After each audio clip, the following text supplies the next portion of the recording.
ذکر معاذ سامعین کرام، آج کی ویڈیو میں آپ لوگ کے ساتھ ذکر کے حوالے سے حضور اکرم صلی اللہ علیہ وسلم کا ایک پیارا حدیث پاک شیئر کرنے والا ہوں۔ تمام اہل مسلمہ سے یہ درخواست ہے کہ اس حدیث پاک کو توجہ کے ساتھ سنیے، کیونکہ اس کو سننے اور دیکھنے میں ہم سب کی کامیابی ہے۔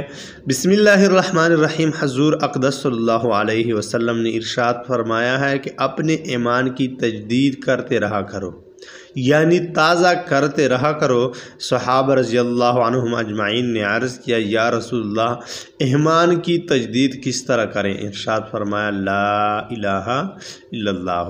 حضور اکرم صلی اللہ علیہ وسلم نے ارشاد فرمایا کہ لا الہ الا اللہ کو کثرت سے پڑھا کرتا رہا کرو۔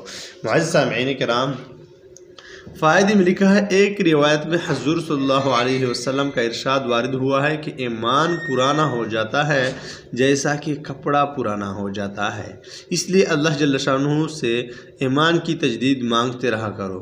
پرانے ہو جانے کا مطلب یہ ہے کہ معاصی سے قوت ایمانیہ اور نور ایمان جاتا رہتا ہے۔ چنانچہ ایک حدیث میں آیا کہ جب بندہ کوئی گناہ کرتا ہے تو ایک سیاہ نشان دبا اس کے دل میں ہو جاتا ہے، اگر وہ سچی توبہ کر لیتا ہے تو وہ نشان دھل جاتا ہے، ورنہ جمع رہتا ہے، اور پھر جب دوسرا گناہ کرتا ہے تو دوسرا نشان ہو جاتا ہے۔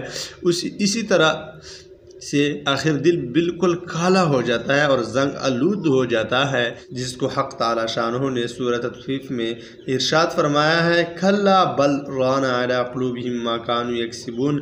اس کے بعد اس کے دل کی حالت ایسی ہو جاتی ہے کہ حق بات اس میں اثر اور سرایت ہی نہیں کرتی۔ ایک حدیث میں آیا کہ 4 چیزیں آدمی کے دل کو برباد کر دیتی ہیں: احمقوں سے مقابلہ، گناہوں کی کثرت، عورتوں کے ساتھ کثرت اختلاط، اور مردہ لوگوں کے پاس کثرت سے بیٹھنا۔